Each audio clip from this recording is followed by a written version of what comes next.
I was always the kid in school who tried to get attention, not necessarily the class clown, but I'd do little unexpected performances.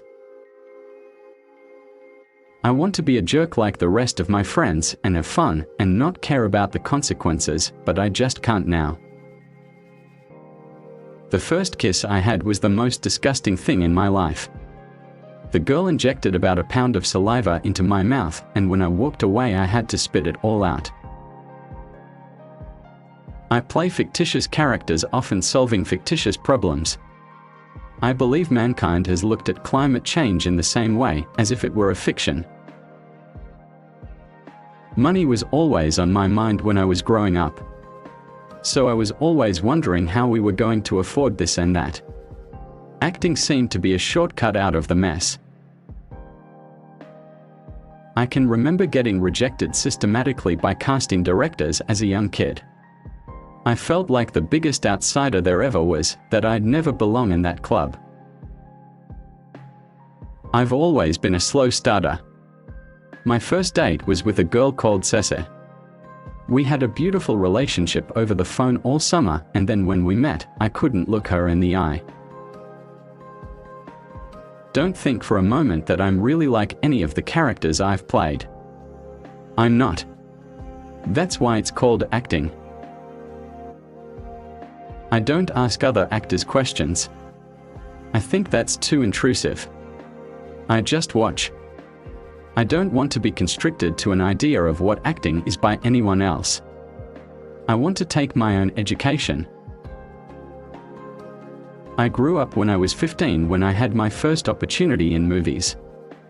I watched every great movie for a year and a half, and since then I've asked myself how I can emulate such artistry. That's really my motivation. I want to do something as good as my heroes have done. School, I never truly got the knack of. I could never focus on things I didn't want to learn. Math is just the worst. To this day, I can't concentrate on it. People always say, you should have tried harder, but actually, I cheated a lot because I could not sit and do homework. I just really love doing what I do. I know every career is fleeting and there will be time periods when I don't get the opportunities that I'm getting right now, so I am taking advantage of them. I don't watch anything of mine much. I haven't gone to drama school or college either. I just like to watch other actors in action. I learned so much from working with De Niro. I'd be in a scene with him where I was supposed to be acting, and I was just watching.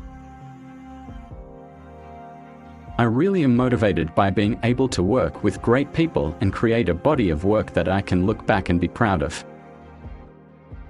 I get unhappy doing things that I'm not passionate about, because I feel like I'm squandering this incredible gift I've been given to finance films. As soon as my name alone was enough to make this happen, I vowed to myself that I was going to work with directors who were changing cinema, doing something important, you know.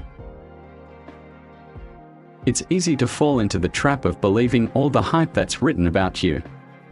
Who knows? In a couple of years, you might find me in the loony bin. I'm not the kind of person who tries to be cool or trendy. I'm definitely an individual. I'm probably not going to get married unless I live with somebody for 10 or 20 years. But these people, Romeo and Juliet, took a chance and they did it. We don't have the balls that Romeo did. To believe in love, to be ready to give up anything for it, to be willing to risk your life for it, is the ultimate tragedy. Anyone I'm with has to give me freedom. I like to be with someone who is character and style and someone who is very understanding. I get a friend to travel with me. I need somebody to bring me back to who I am. It's hard to be alone. Brothers don't necessarily have to say anything to each other. They can sit in a room and be together and just be completely comfortable with each other. Wrong connection will give you shock throughout your life, but the right one will light up your life. You do need parental guidance, and I was in a great position with both my mum and dad. They split when I was a baby, but even though I stayed with my mom, they were both very much involved in my upbringing. Everybody has gone through something that has changed them in a way that they could never go back to the person they once were. I love being immersed in nature, going to places in the world that are pristine and untouched by man. It's almost a religious experience when you go to a place like the Amazon and there's no civilization for thousands of miles.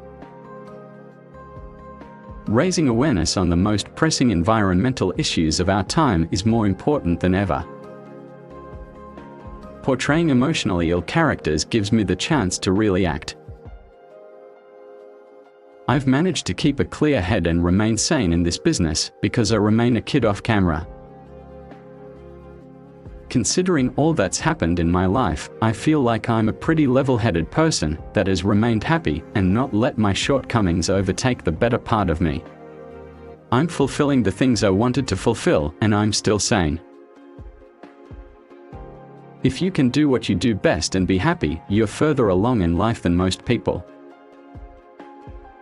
I've been very lucky to have achieved a lot of the things that I dreamt of achieving as a young man.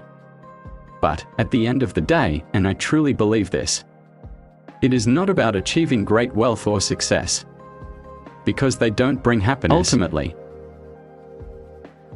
I really don't know what I'm doing. I don't. It's terrible. I go in there and I learn how to be like the character and do the best I can, and that's all I really do. I have to say that whatever decisions I make, I really do think that movie making is a director's medium.